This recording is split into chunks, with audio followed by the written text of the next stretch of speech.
has organized many research-oriented faculty development programs with many top-notch academicians like Professor Dr. Sridhar from IIM Kozhikode, Professor Dr. Ajay Chauhan from IIT Ghaziabad, Professor Dr. Jaideep Ghosh from MBA Gurgaon for case study teaching methodology. So we have organized many such faculty development programs since last 3-4 years. However, this year we wanted to move beyond conventional research study, and address a very important question, which is a challenge for most of the faculty members nowadays. In the era of artificial intelligence and rapidly changing student expectations, how can we make our classroom more engaging, meaningful, and transformational? That is the biggest challenge nowadays every faculty member is facing. Looking at this particular need gap analysis, we have crafted this particular FDP on contemporary dimension of management education, like innovative teaching pedagogy, student engagement strategies, academic leadership, effective use of artificial intelligence in teaching learning process, Indian knowledge system, student mentoring, research grant proposal writing. I hope these all areas are we are going to train our faculty members for next 5 years. We will have the privilege of learning from eminent academicians, institutional leaders, industry experts from various secondary institutions like IIM Bodhgaya, IIM New Delhi, KIT University, NIT Rourkela, OKCL, NPCT. I am confident that this deliberation and discussion during this activity will not merely enhance our teaching competencies, but also help us more engaging and meaningful in learning experience for our students. Now, with great pleasure, I request our respected dignitaries to proceed with lighting of lamp, symbolizing the removal of darkness and the illumination of knowledge to start with the video. Thank you. Thank you.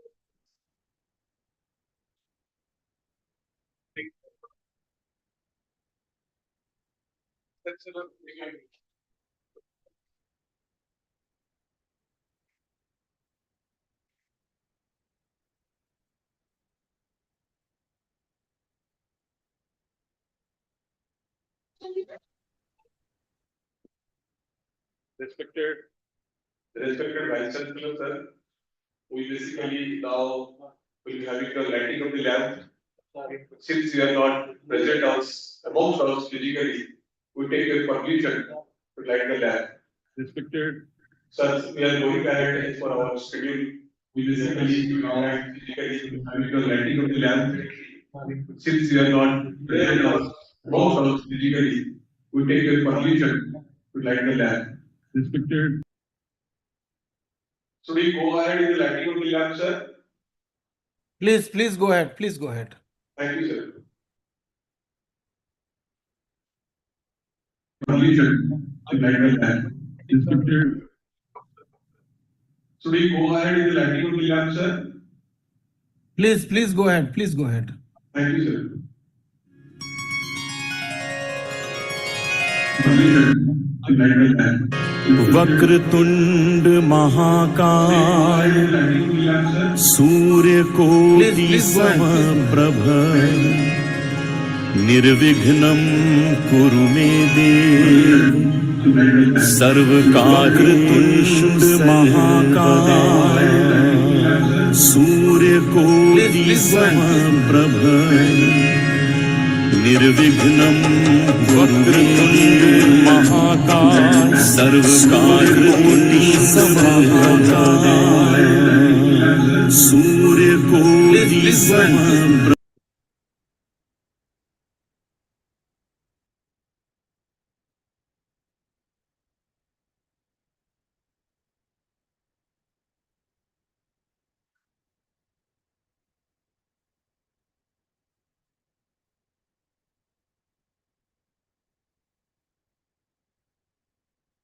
Thank you, respected dignitaries. Now I request everyone to present their slides for the.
Thank you, kindly take your seats. Now it's my privilege to invite our respected principal, Professor Dr. Green, and I accept the invitation.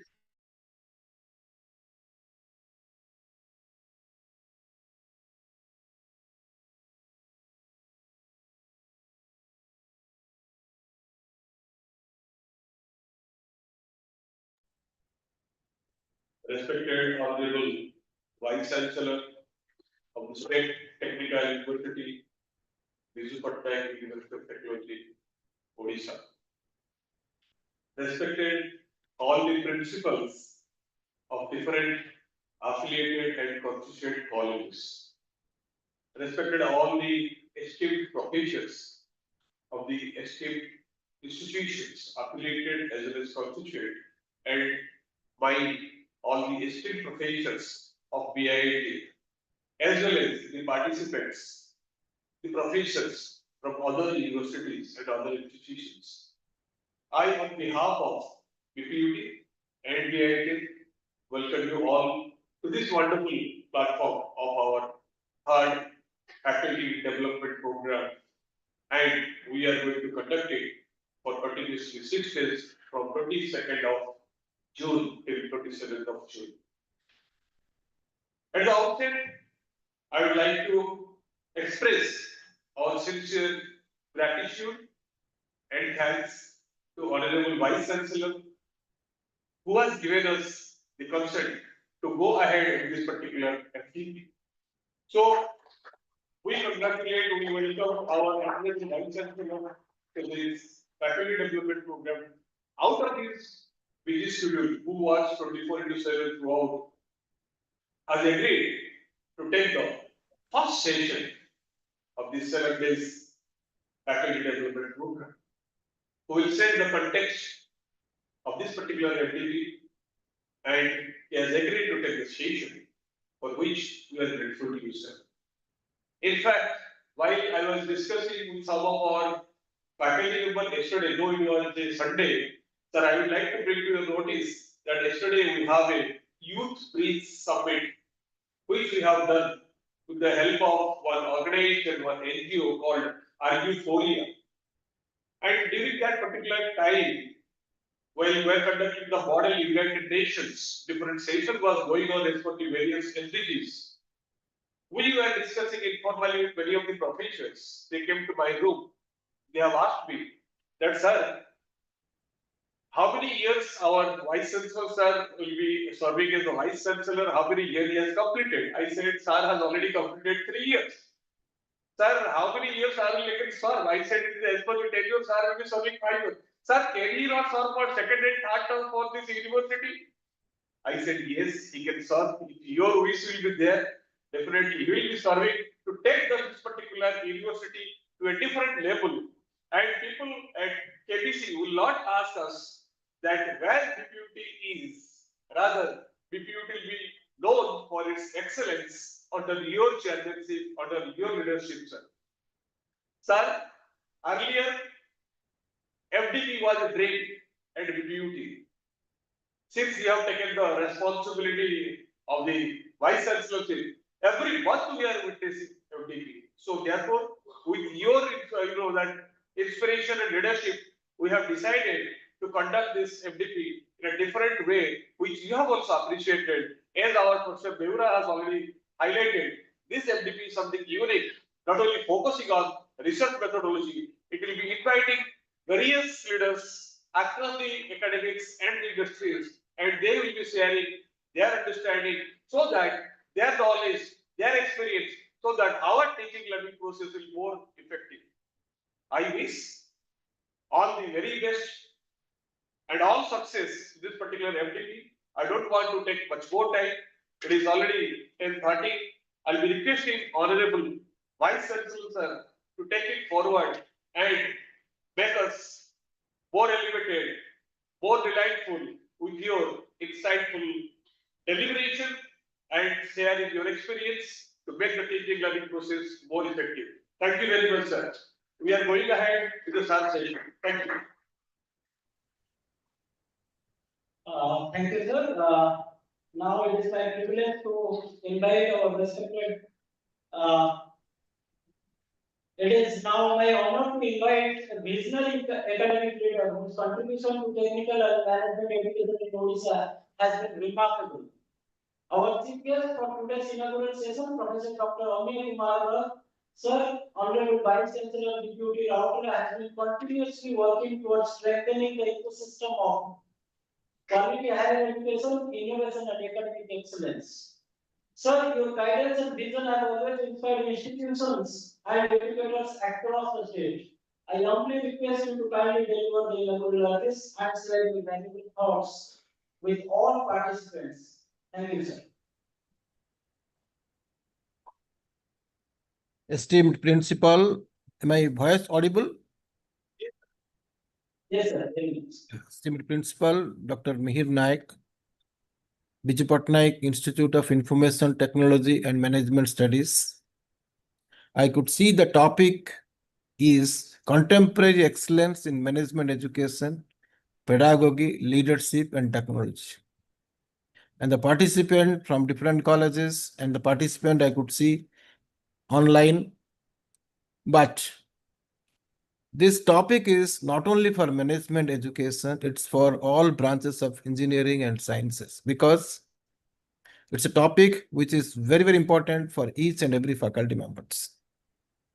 So I could see that innovation, teaching pedagogy, academic leadership, mentoring and counseling, teaching technology enabled teaching learning practices, using AI, artificial intelligence in teaching learning process. Nowadays, what is important is what to teach and how to teach. And the leadership skills among the student is also important. A faculty should be a leader. A faculty should be a leader, then only he or she can create different leaders among the students. Holistic development of student is important. You talk about intellectual development, physical development, mental development, spiritual development. All those things are important. I'll give a formal presentation. I could say, share my slide.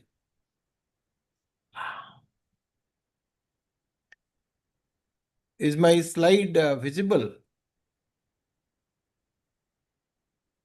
Is the slide visible?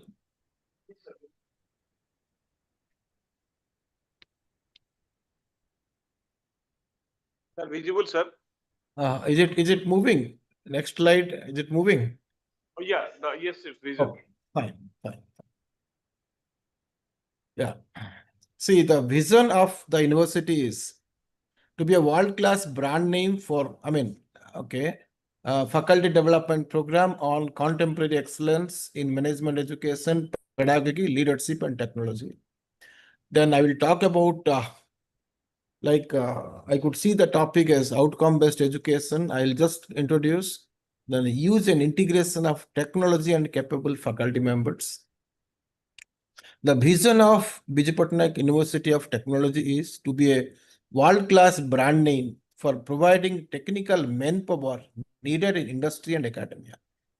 to create wealth and prosperity in the society through application of technical knowledge. The mission of the university is facilitate making the places of teaching intellectually stimulating and emotionally pleasurable for the students and faculties.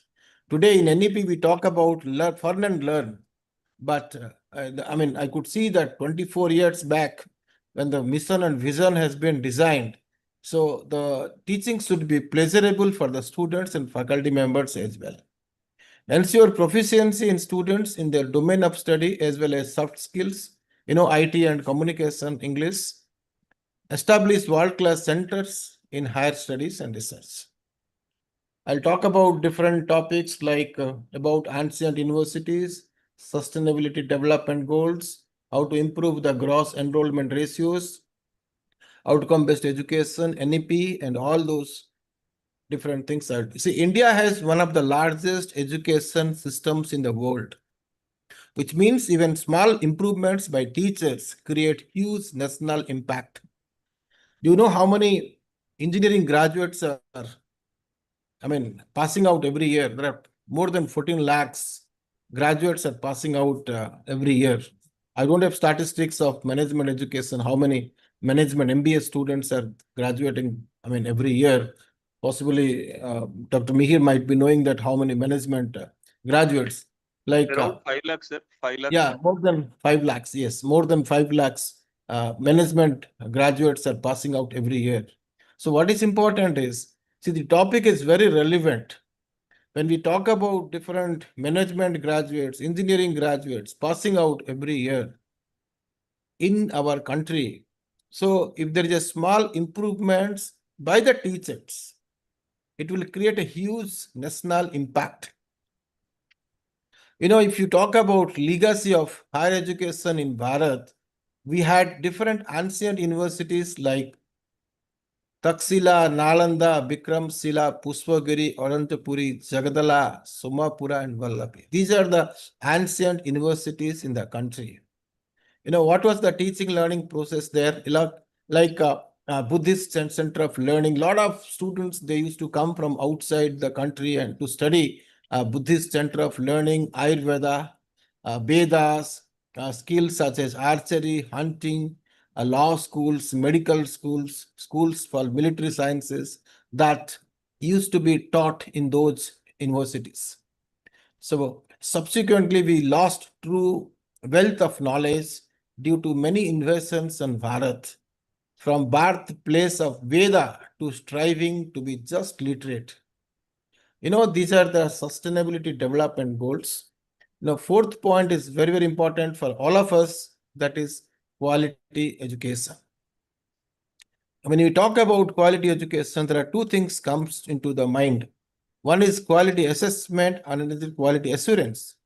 Whatever the Dr. Mihir has tried to educate the faculty members by inviting all of you into the faculty development programs, like his goal is, the goal of any institution is to make the students employable, like to make the process, to make process driven, okay, and based on different criteria set to improve the quality of educations. The tool is like there is a difference between a goal and a tool. Goal is, the institution's goal is to make quality. When you talk about quality of academics, talk about curricula, talk about teaching learning process, talk about research, talk about student support, talk about governance, talk about course files, outcome-based education, implementation of everything, like how to improve the quality in any educational institutions. The tool is like every ranking and accreditation agency, they have their own tool. The kind of work you do in your own educational institutions, that's the input to the tool. You give that input to the tool, the output of the tool is whether you get A++ or A plus or A grade, B grade, and things like that. So what is important is the goal is to be very clear, right? What are the parameters? We need to find out what are the parameters. In those parameters, we want to develop the educational institutions. That is important. If you have a formal definitions, the quality assurance meaning is systematic processes to maintain quality standards, which is preventive in nature. It focuses on policies, systems, and procedures. Quality assessment is evaluation of performance against standards. What are those standards? We have NBA has got their own standards, which will measure the effectiveness and impact. NAC has got their own standard. NRF, QS, and Times Higher Education. Like they have their own standards. Whatever you do in your educational institutions, you apply there and find out what is the outcome. In the 21st century digital technology, there is a digital transformation connecting people, data, and innovation. Like what are the key technologies there? We have artificial intelligence, machine learning, we have Internet of Things, connecting many devices and smart ecosystem. You talk about cloud computing. These terminologies are not for computer science.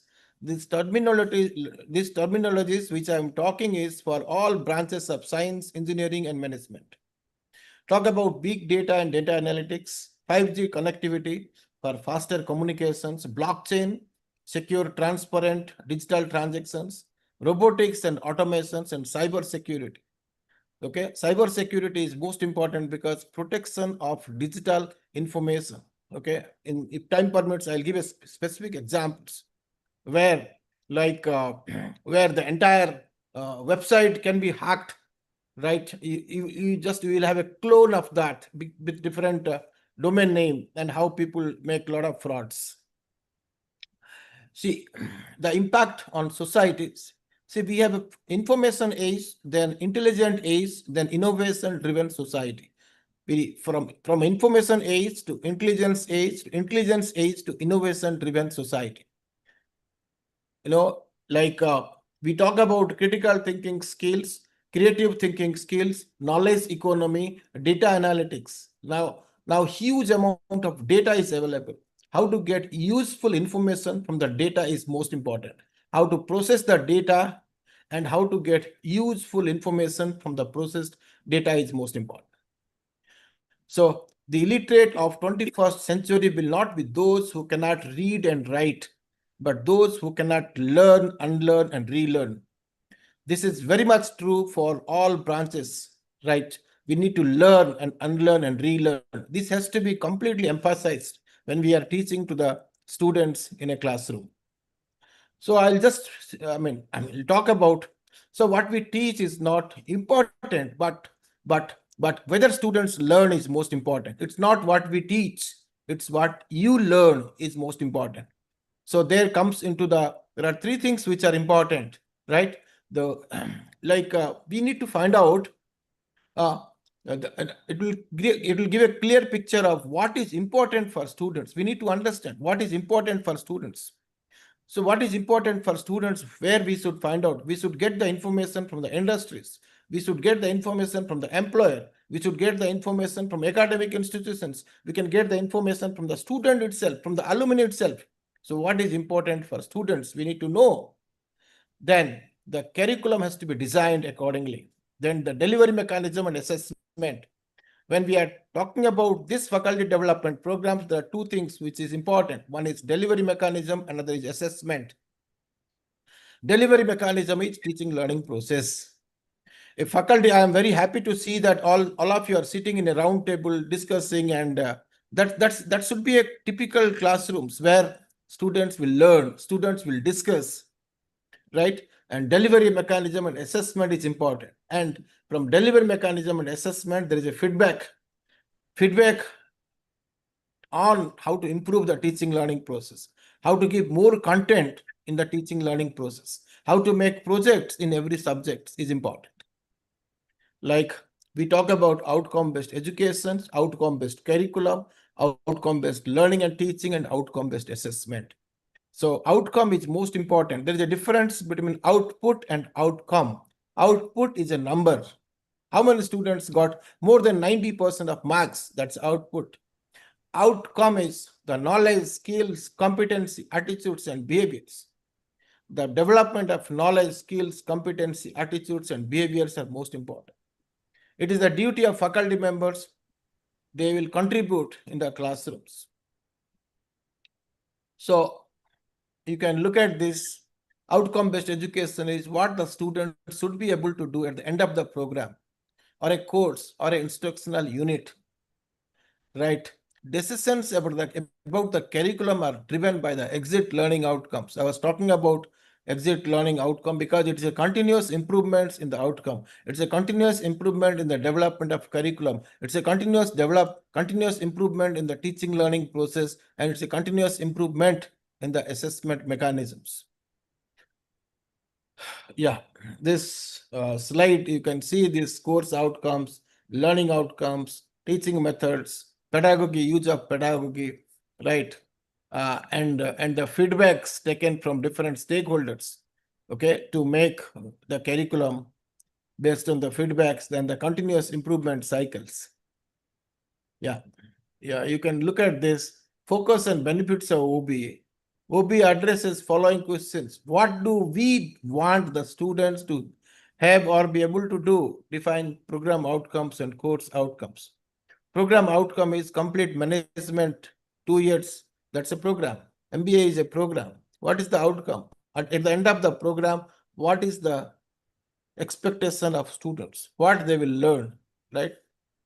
That's a program outcome. The course outcome is whenever you are teaching a particular course, what is the outcome? Okay, that's based on the Bloom's taxonomy, like how to take a students from low order thinking to high order thinking is most important. How can we best help students to achieve it? The students can achieve it because we should have effective pedagogy and the teaching learning process. It's the duty of faculty members in this. Effective pedagogy and teaching learning process are important.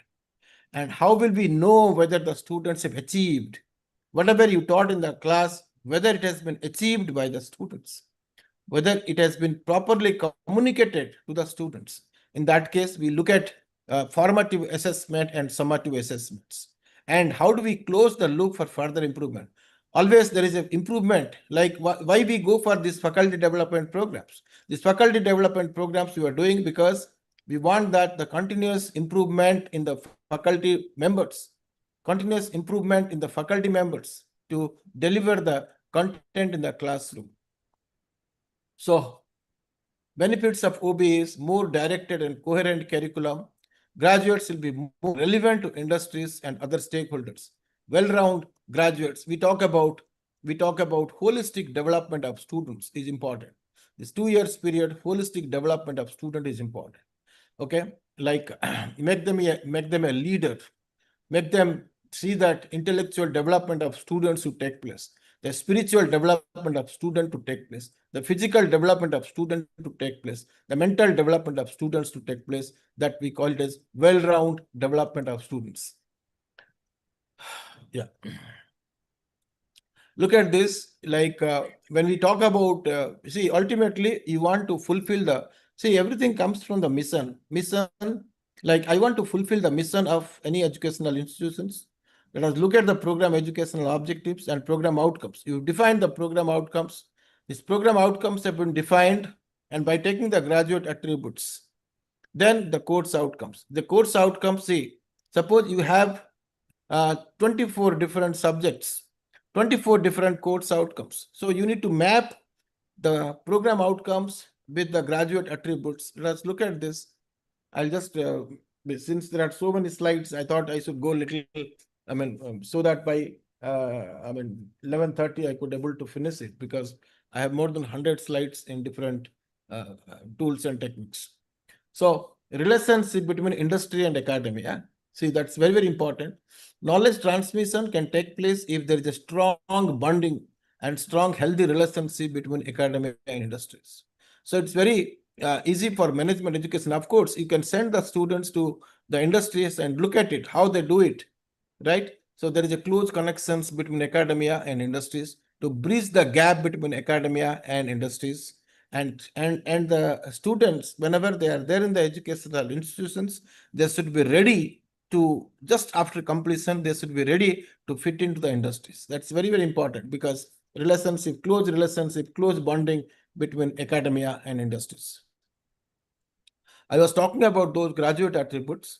let us look at this. This might be thinking that it's for engineering, but this is all because I want that at the end of the program, what are the outcome of students?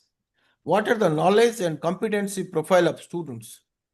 Like we talk about knowledge, we talk about problem analysis, talk about design development of solutions, investigation of complex problems, how to use modern tools, okay, society, how to contribute to the society, how to contribute to the environment, and whether professional ethics, individual and teamwork. I should work individually as well as I should work in a team. Communication is important. Project management and finance is important. How to handle a project is important, and lifelong learning is important. I was talking about learn, unlearn, and relearn. When we talk about learn, unlearn, and relearn, because see, they should relearn whenever new technologies. See, today we have artificial intelligence, right? We need to relearn. Okay, how artificial intelligence? How can I use artificial intelligence with my existing knowledge and make profitable to the industry? That's very, very important. When we talk about NEP, multidisciplinary institutions, flexible curricula with multiple entry and exit, outcome-based learning, integration of technology, how to use technology in the teaching learning process. In my subsequent slides, of course, I will talk about use of technology in the teaching learning process. Integration of technology, strong research culture, academic autonomy and accountability. India wants to reach 50% of gross enrollment ratio by 2035. Currently, we are at 28.4. Even in Odisha, it is 6 to 7% less. National average is 28.4. However, in Odisha, we have less than 6 to 7%. That means, what I mean to say is, if we are going to see more students, like if you want to achieve 50% of gross enrollment ratio, that means we are going to see more students, more diversity, and more challenges. Now the question is, are we all ready as a faculty members? Faculty members has to take a challenge that we will have more students, more diversity of students, more challenges. So we should be ready for that. If you look at the trends of teaching learning process, we had traditional, mostly instruction from teacher to students. We have seen 30 years back or 40 years back. Now, traditional with active learning plus teaching methodology. We all of us have used different teaching methodologies to make the class interesting, to make a students participate in the classroom. Then we have participative learning, use of artificial intelligence and other ICT tools. So what is important now is we need to make a students participate in the classroom, but whether we use ICT tools in the classroom, whether we use artificial intelligence in the classroom. Suppose if I ask you to teach is to make someone to learn. If I ask you whether you want teaching or learning in the classroom, the answer is learning. If I ask you whether you want active learning or passive learning, the answer is we want active learning in the classroom. If I ask you whether you want active learning or interactive learning, the answer is interactive learning. So interactive learning to happen in the classroom. So if you move from teaching paradigm, instruction paradigm to learning paradigm, you can see this. Yeah. So learning paradigm can happen only when there is a teaching paradigm, there is an instruction paradigm. So instruction paradigm is a subset and learning paradigm is a bigger set. So learning paradigm, instruction paradigm is, it delivers instructions. It's always faculty centered, of course, because faculty will give instructions. Okay. Then the faculty offers courses, programs. This is a competitive and individualistic classroom situations because faculty will play a key role. It's a competitive situations, individualistic classroom situations. If you look at learning paradigm, it produces learning.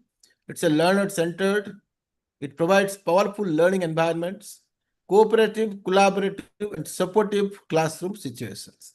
That's a learning paradigm. Cooperative, collaborative, and supportive classroom situations. So instruction paradigm is a subset and learning paradigm is a bigger set. So research on retention is like faculty wanted to communicate, wants to communicate 100%. You prepared 100%, you want to communicate in the classroom. 80% approximately was said by the faculty members. 60% approximately was heard by the students. 40% approximately was remembered after 3 hours. 15% approximately was remembered after 3 days. 0 to 5% approximately was remembered after 3 months when there is a semester examinations. So research shows that audiences typically forget 90% of a spoken presentation within 72 hours. Meaning, speaker must use emotional stories, active engagement, and concise summaries to make the remaining 10% stick. So what is important is, from there what the conclusion is, we need that the students should participate, student faculty should be a facilitator, okay, and student will participate, make the discussion in the class, take it forward. Like the average retention rates, 55% lecture, 10% reading, 20% audio visual, videos, demonstration, that's all passive teaching methods. When we have participative teaching methods, moderate engagement is 30% demonstration, 50% group discussion. It's a moderate engagement. And participative teaching methods is, of course, practice by doing and teaching others. 90%. Okay, immediate application is if a student will teach others, then only there will be remembering of concepts. So the most important is challenges in academics is there is always a pressure from the head of the department, from the principal, that you need to complete the syllabus and meeting the academic deadlines. That's very important. And the need is it acts as a catalyst to enhance critical and creative thinking skills, encourage interactive teaching, ensure well-planned sessions. That's very, very important. Because, see, we talk about communication skills, we talk about different skills, inculcating different skills in the classroom. So my point is a faculty only can do that because whenever you are teaching to the students, then you can see that how to improve the intelligence profile of students. I will talk about different intelligence profiles. There are a lot of research people have done in the intelligence. How to take the intelligence, analyze the intelligence profile of students. If the learning is not proper, look at this diagram. The other group has, put this that way. The other group, there is no coordinations, no cooperations. If there is no coordination and cooperation, it will end up with different thing. If a child can't learn the way we teach, maybe we should teach the way they learn. That's important. If a child cannot learn, if students cannot learn the way we teach in the classroom, maybe we should teach the way they learn. So these are different teaching methods, like how to take different methods in the classroom, like seminars, role play, demonstrations, group discussions, case studies, brainstorming. You apply different techniques in the classroom. Of course, I was talking about different AI tools and different ICT tools. Apart from that, you should practice different teaching tools, teaching methodology in the classroom to make the class more interesting. These are different. Because I practiced this role play. I did some videography, and I could see that role play is effective. Okay, when I did this exercise, my role play, who was doing the role play, it was final year students, and third year student was my sample size. After the role play, I have given a different questionnaires to the students. In different questionnaires, I could see that more than 98% of students, they got right answers. So role play is effective for teaching learning process. So a faculty can be a guide, it should be a counselor, a researcher. Faculty can be a friend, coordinator, strategy planner, mentor, role model, problem solver, facilitator, planner, assessor, leader, negotiator, experimenter, then trend setter, ideas persons, maybe it's a creative problem solver and a monitor. These are different roles a faculty needs to play in the classroom and outside the classroom. how can we enhance? Of course, I'll skip those slides. How can we enhance the thinking levels of our learners? All of you know about Bloom's taxonomy, like, but I will just try to focus on three things. There are three things which are important, three areas of educational activities. One is cognitive, another is affective, and another is psychomotor. So higher order thinking takes thinking to a completely new level. Logical thinking, metacognitive, critical thinking, creative thinking. These are some of the examples of higher order thinking skills. Generally, higher order thinking skill is related to unknown problems. Okay, the problem is not known. You can ask to the students. The problem is not known. Qualms, worry, anxiety, and queries. Okay, then cognitive or mental skills. That's cognitive is a mental skills or knowledge. Effective is growth in feelings and attitude, and psychomotor is manual, physical skills and knowledge. Like to understand these three domains of learning, one is cognitive, affective, and psychomotor, the head, heart, and hands. Let me give a simple example.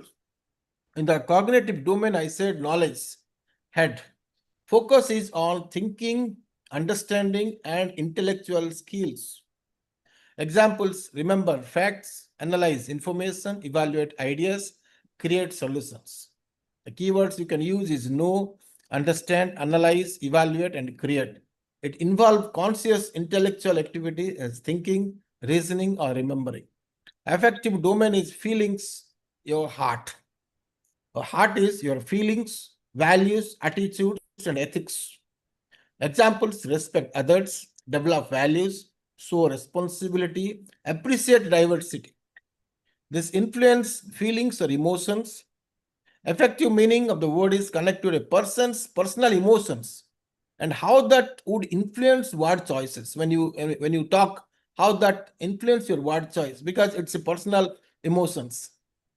Receive, respond, value, and internalize. That's effective domain. Next to last one is psychomotor domain. That's the skills, hence physical skills and practical applications. Examples: operate equipment, like it's basically a skill development. Operate equipment, perform experiments, use tools and technology. It's a psychology of relating to or characterizing movements of the body associated with mental activity. Keywords: practice, perform, and master. These three domains are very, very important. The three domains what I mentioned is your cognitive domain, affective domain, and psychomotor domain. Cognitive is knowledge, head. Affective is values and attitudes, heart. And psychomotor is skills and actions. That's a do it in hands. Application in education: effective learnings to develop knowledge, positive attitudes and values, and practical skills. All those three domains are very, very important. Together they create holistic learning outcomes. Cognitive areas embroils knowledge and the development of intellectual skills. 6 main kinds of abilities and skills fall under cognitive area. The abilities and skills within this area listed commencing from the elementary thinking behavior to the most intricate. Every level is to be needed to be pursued before reaches to the successive level. Yeah, you can, all of you might be knowing about this. I will just clip because I thought this is important. I should put these slides. Remembering, understanding, applying, analyzing, evaluating, and creating. These are all hubs. How to take a students from lower thinking skills to higher thinking skill is important. When somebody is in the application level, he always remembers and understands, then apply, then analyze, then evaluate, then create. That's very, very important. You take any examples, like I have got a couple of examples. Yeah, all of you might be knowing about this. Remembering is, can the students recall or remember information? Okay, right. Whenever you ask set question paper in the internal examinations, most of the question paper should be from applying and evaluating and analyze level. Don't ask questions, explain this, define this. Don't ask such questions because there is no learning there. They will remember and explain in the class. They will remember and put it in the examinations. There is no learning there. They should remember and understand. Okay. Whenever we are teaching in the class, we should not teach only in the understanding level. We need to go one step ahead. We need to give some simple problems so that they should, like, I remember when I was teaching programming skills, it's not that you immediately you solve a problem like this is the solutions. Instead, you give 5 minutes time, 10 minutes time, let them develop algorithms, let them develop. So you will find that students will come up with a lot of different logic for a small problems. If you give it to the students to solve it, you will get a number of solutions for a given problem. If you give the solution to the problem, the approach should be always in one directions, whatever you teach. But sometimes you get a lot of different solutions for a given problem. So applying and analyzing plays a very vital role. So whenever you set question papers or you ask quizzes or you maybe group discussions, okay? So you take from one level to other levels. That's very, very important. So you what you can do is maybe some kind of panel discussions among the students, giving you just give a problem, maybe future of higher educations, maybe students will come up with ideas that every human beings, like you will find that if you go to Western country, for every small problems 5 into 4, they will look at calculator and make it 5 into 4, what is the value, okay? But slightly it has come to our country also, but small problems, they look at calculator, they use different gadgets to find a solution for a given problem. Similarly, if you when we talk about what is the future of education, maybe every students will come up with some chip in their mind. Like if it's a large processing, immediately they will tell that, okay, can you process this? This is the problem. They will just give the prompt. Can you process this? So virtually a screen. You will get a screen. Virtual screen in front of you, and it's like a physical. It's not a physical screen. It's virtual screen. Okay, he will give the answer to the problems. Okay, like some kind of problems can be given to the students so that they can have different panel discussion, different ideas. Okay. So that's important because education we need to take to a different level. Faculty members also should play an important role to make education to a different level altogether. So I was just giving some examples that what is remembering. It's not important that all of you might be knowing about it. Okay, explain this, state this. Okay, that's a remembering, understanding. I'll just keep these slides. Similarly, for Newton's law, like what is remembering, what is understanding, what is applying, and all that. Holistic education in the 21st century, it focuses on development of whole person. Okay, the complete person. 2 years time for MBA graduates is very, very important. The complete intellectual development, emotional development, physical development, social development, spiritual development, rather than just academic proficiency. So in BPUT, why we do this? BPUT take carnivals, research carnival, project exhibitions, sports for the students, technical events for the students, the cultural event for the students, like the yoga for the student, because the holistic development of student is important than just giving the technology and tools, the concept in the classroom where they can learn and try to put it in the paper. Quality of life is very, very important than anything else. It cultivates critical thinking skills, empathy, resilience, and creativity, preparing the students for dynamic real-world challenges through experience and learning. That's very, very important. That is, when we, every teacher should know that holistic development is very important than anything else. Key components of 21st century holistic development: integrated learning, moving beyond rote memorization to pedagogical approaches, right? From the rote memorization to pedagogical approaches, it fostered communication, connection between different aspects of human experiences, emotional and social intelligence, 21st century skills emphasizing critical thinking skills, collaborations, creativity, adaptability to thrive in a rapidly changing world. In the real world context, utilizing experiences, game-based and community-based learning to make education meaningful. So there are, as I was talking about learn, unlearn, and relearn, that's important. Next is skilling, upskilling, and reskilling are important. What is skilling? Combination of knowledge, techniques, and experience to solve a problem is skilling. Upskilling is it enhances an employee's current skills for better performance in their roles. That's upskilling. Whatever skills you know, you upskill it. Current skill has to be enhanced, giving some training for better performance in their role. Right? The kind of work we do it here, that's the kind of upskilling we do it. Like how to make better teaching in the classrooms. Whatever knowledge you have, you get some knowledge from here and make the class more interesting. Reskilling trains them for entirely different job functions. Like today, most of the things most of you know about cloud. If you give a screen output that will give you input, I want this output, it will give you complete input. You make some corrections, make little bit changes, and you develop a project, develop a products.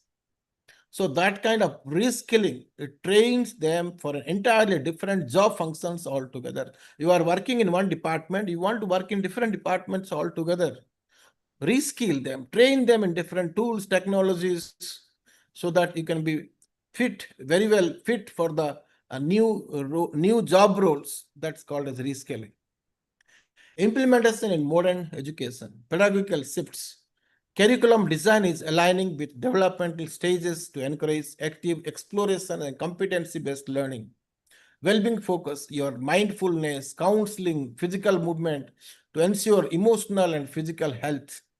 And ethical focus is integrating human values and ethical decision making into the curriculum is most important. I was talking about human values, ethical values, talk about near knowledge system. These points are very, very important to make the modern educations and improve the quality of life. So there are a lot of research people have done in intelligence. I was just studying that the kind of research people have done before talking about Gardner's multiple intelligence.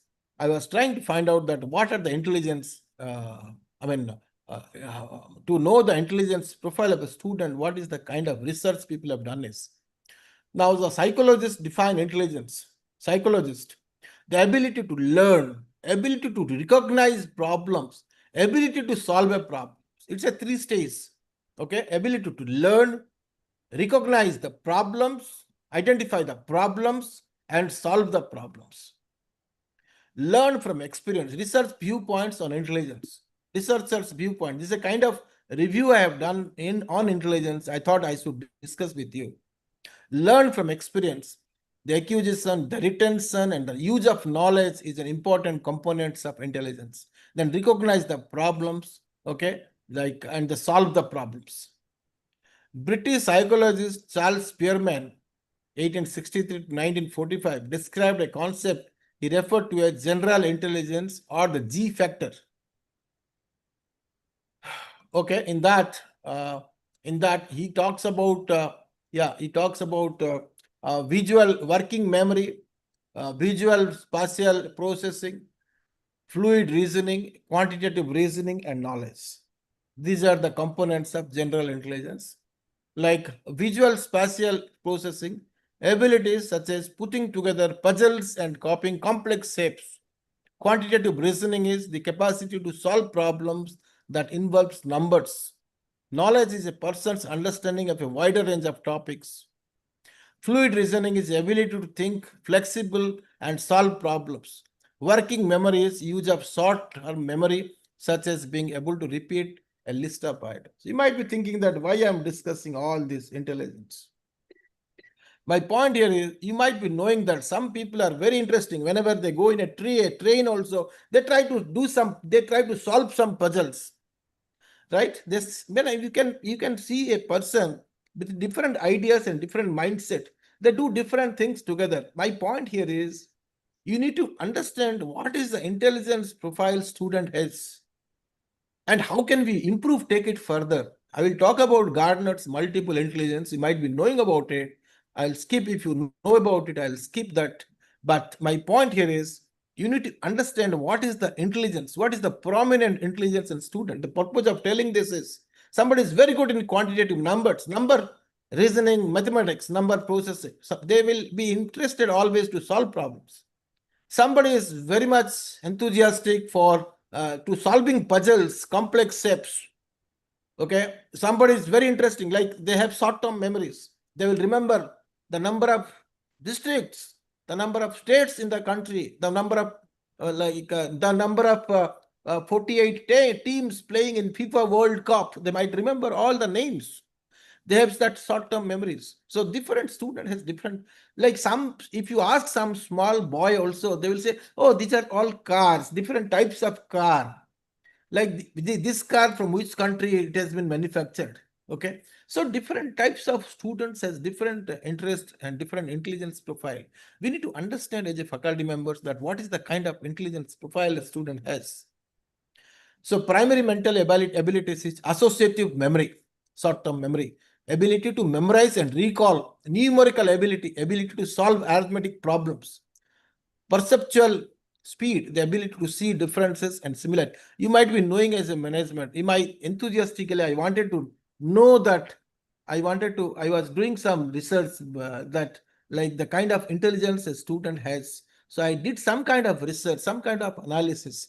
Okay. And as a management faculty members, you might be having those, the small things which I'm explaining. Word fluency, the ability to produce words rapidly, verbal comprehension, spatial visualization, reasoning. These are different kind of intelligence. Okay. And when we talk about Gardner's multiple intelligence, Howard Gardner, and intelligence is the ability to solve problems or to create products that are valued within one or more cultural settings. Quickly, I will tell that there are some students, they are linguistic intelligence, they are word smart. Some of them are logical and mathematical intelligence, they are number smart. Some students are spatial intelligence, they are picture smart. Some are bodily kinesthetic intelligence, body smart. Like if you tell that I forgot dusters, can one of you go and bring dusters? You will find that one student always will be interested to go out and bring dusters. Those kind of students possess bodily intelligence, kinesthetic intelligence.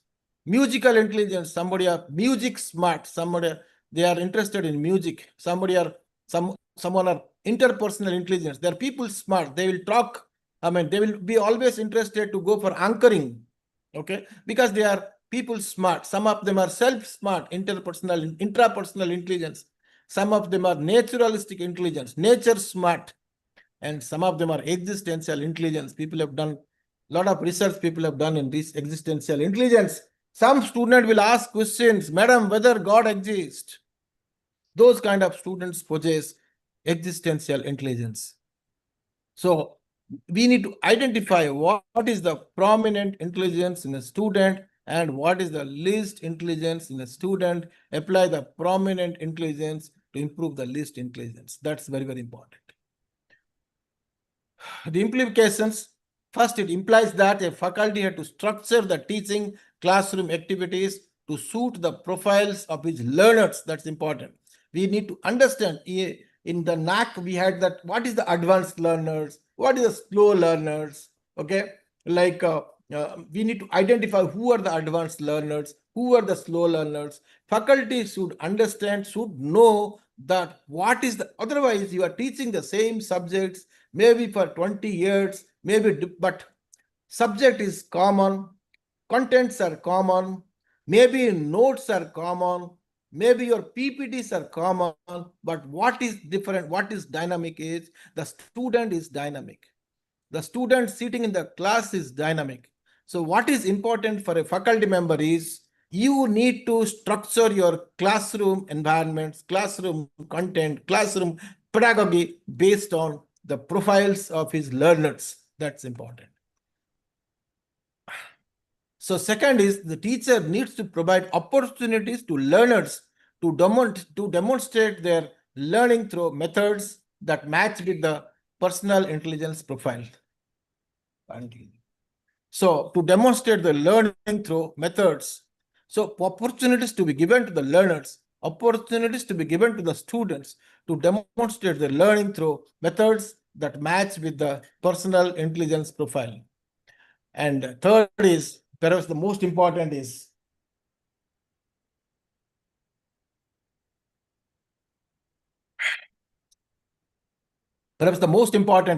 influence of the faculty members to strengthen the areas that appears at the low end of the intelligence profile. So you need to understand, somebody is good in mathematics, somebody is good in communication skills. Apply the prominent intelligence skills to improve the least intelligence. That is important for the faculty members to do it. Identify prominent intelligence and least intelligence. So technology and capable faculty members. See, there are two things: technology integration and capable faculties. Capable faculty members, you are a driver. Integration is a tool. Technology integrations like AI tools, LMS, infrastructure deployed. So integration of driver plus tool, okay. NEP 2020's ambition is to make India a global knowledge superpower. In that, technology to be integrated with the driver, tools to be integrated with the driver. Okay, the NEP 2020 overview, your access, equity, quality, affordability, and accountability. The major highlights are multidisciplinary education and flexible curriculum, credit transfer, academic bank of credits, multiple entry and exit options, emphasis on Indian knowledge systems, technology as a core enabler, faculty development and empowerment, research and innovation focus. GER, gross enrollment ratio target is 50% by 2035. So NEP 2020 envisions as technology-enabled, faculty-driven higher education ecosystem. So you have National Educational Technology Forum. Okay, it's a platform for the free exchange of ideas on the use of technology to enhance the learning, assessment, planning, and demonstrations. Promote blended learning, hybrid learning, online learning at a scale across all institutions. Mandate continuous professional development programs like this for all the faculty members. Embed artificial intelligence, digital literacy, and 21st century skills into curricula and pedagogy. NEP 2020 is merely a policy document, not merely a policy document. It's a national mandate for systemic review reform. The policy explicitly positions faculty as the primary agents of change, not passive recipients of technology. If you look at NEP 2020 and technology, the vision, technology will be used at the highest level to improve educational outcomes for all students at all levels. You have digital infrastructure like smart classroom, high-speed internet. You have edtech platform like SOEM, NPTEL, Diksha, India, NAD, virtual labs. Provide remote access to high-quality simulations, enabling practical learning without physical infrastructure and constraints. Artificial intelligence, personalized learning, adaptive assessments, use of AI for personalized learning paths, automated feedback and intelligent tutoring to reduce faculty workload. You have data analytics, learning outcome measurement, because when you measure the outcomes, then only you can improve the curriculum as well as improve the teaching learning process. Online learning like MOOCs, blended learning models, then digital credentials like your academic bank of credits. The central paradox is we are investing billions in the digital infrastructures, yet learning outcome remains stagnant. The missing link is not technology, it is faculty capability and institutional will. So institutions should focus on investing in the faculty developments. That's very, very important. So we are investing more in technology, less on the development of faculty members. Faculty, investing in the faculty member is not an expenditure, it's an investment, okay? So that you get returns. So outcome-based teaching, learning and assessment and outcome-based accreditation, these are the, So BPUT technology integration journey, you might be knowing about it, like 351,264 answer script, 1,457 faculty evaluators, 52 or 58 nodal centers. We have published the results in 2 days. 67,963 students benefited, 16 programs, 132 specializations. And online examination management, end-to-end digital admin, secure transportation, real-time monitoring, 7 a.m. to 9 p.m. answer script evaluations, 40 scripts, quality through digital monitoring. So we received India Book of Records and Asia Book of Records on fastest pen and paper result publications. Okay, this is some of the story, like, results about this, about this, about this, this, yeah, okay. Yeah, next is this again, the even semester also, odd semester, even semester number of scripts are more, 5,09,515. And students, number of students appeared the examination is 93,362. Total number of colleges 190, total number of colleges involved 192. Total number of distinct subjects is 922 subjects. Total number of courses is 16. Total number of specialization branches is 126. Total number of examination center is total number of 172. And total number of evaluation center is 52. Total number of evaluators involved is 1,541. Again, we published the results within 2 days. This is the technology integration in improving the system of the universities. So technology plus capable faculty members equal to sustainable transformations. Like you can see one side technology, another side faculty capability. There is a neglect in the faculty capability, but there is a heavy investment in the technology. If that is the case, the outcome will not be proper. If you invest properly with investment in your technology as well as investment in the faculty capability, then only the outcome is student employability, research innovation, institutional quality, and future-ready graduates. That is important. So use of technology in higher education, your teaching, like we have different tools, smart classroom, LMS, etc. Assessment, your online examination, digital evaluations, AI-based grading, etc. Proctor testing, and administration is ERP system, digital admissions, automated results, fee payment, all those. The teaching, assessment, and administrations. Emerging technologies in education is your AI/ML, blockchain, AR/VR, big data, cloud, IoT, and gamification. I'll skip these slides.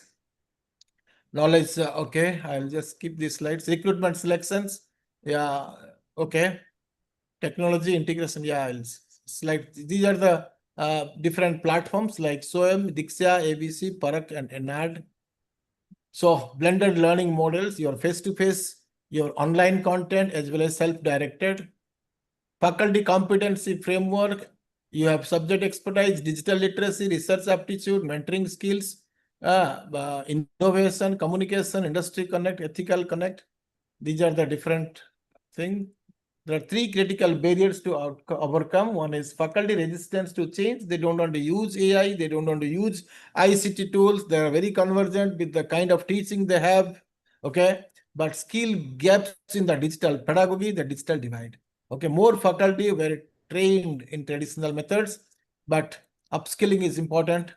And addressing these barriers require institutional willpower, dedicated budgets, and a phased approach.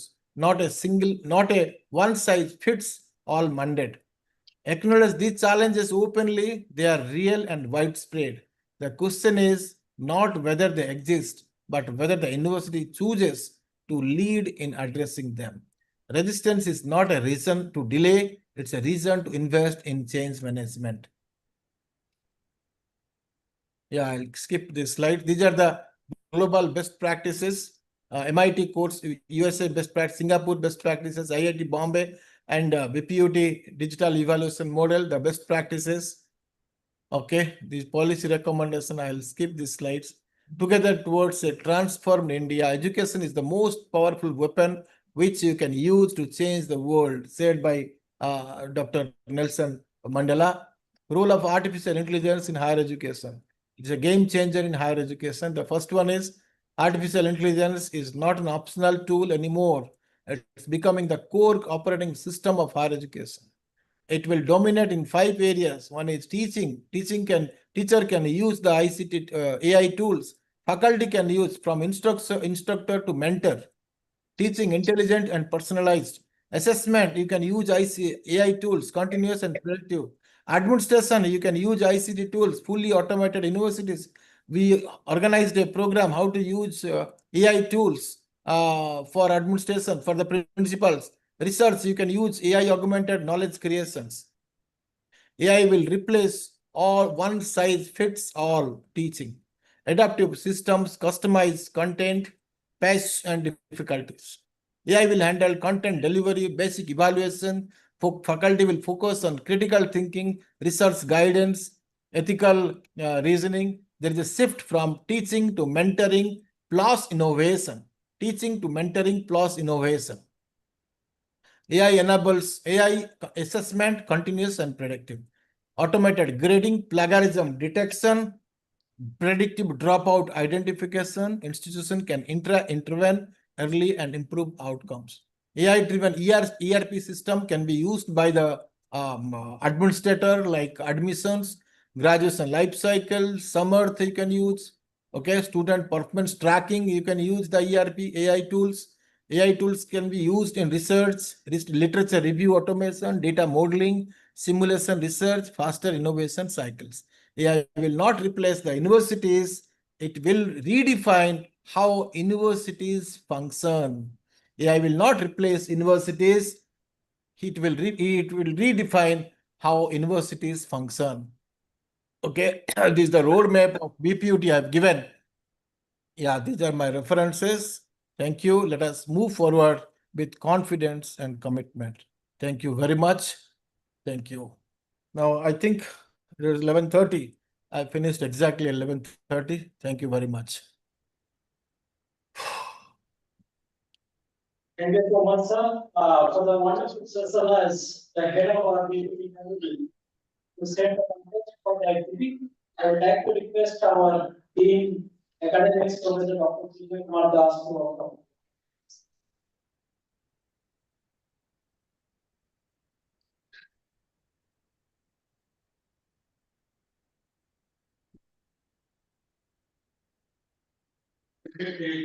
Vice Chancellor, respected principal BIITM, and all esteemed principals of affiliated colleges of BPUT, esteemed faculty members, participants of this FDP. It is my privilege and honor to propose a vote of thanks of the auspicious occasion of the inauguration of our faculty development program on contemporary excellence in management education, pedagogy, leadership, and technology. First and foremost, I express my sincere gratitude to our Honorable Vice Chancellor, Sir, Professor Dr. Amiya Kumar Rath, for gracing this occasion with his presence and delivering inspiring inaugural address. Sir, the insightful thought on contemporary thoughts on academic excellence, innovation in teaching, and the continuous professional growth for educators have set the perfect tone for the FDP. Your encouragement and vision will undoubtedly motivate all the participants to make this program most effective. Your deliberation starting from how to teach is more important than what to teach. And finally, you see, the pedagogy meant for the students who are in the lower end of the study. The factors like starting with outcome-based education, quality assessment, key technologies, holistic management approach, NEP with multidisciplinary, instructional learning to participative interactive learning, that no doubt it will enrich all the faculty members who are participating, will no doubt add a figure to their academic approach and they can take more classes. I extend my warm thanks to our principal sir to select the right resource person for the inaugural session, none other than our esteemed Vice Chancellor sir, who really set perfect tone for this FDP. My heartfelt gratitudes to all the principals of affiliated and constituent college of deputy to attend this inaugural session, and all the faculty members who have attended for this inaugural session of the FDP. I also acknowledge the effort of the organizing committee, the coordinators, the technical team and support staffs whose dedication, no doubt meticulous planning, have made this inaugural session possible. Finally, I thank each and everyone present here, virtually as well as physically, and contributing to the success of this event through participation and support. Without these words, I once again express our gratitude to all the dignitaries and participants and wish everyone productivity, enriching and successful faculty development program. Once again, on behalf of BIITM, Bhubaneswar, I once again thanks to our Honorable Vice Chancellor sir for perfectly set the tone for this safety. Thank you all. Joy Hind. I have a small announcement for the participants. Our next session will start from 2:30 to 4:30, which will be taken by Professor Swapnaraj Swai of Professor I.M. Bodhgaya on the theme of reimagining teaching for student engagement and academic excellence. Thank you. Wish you all a happy learning. Okay, thank you very much, sir.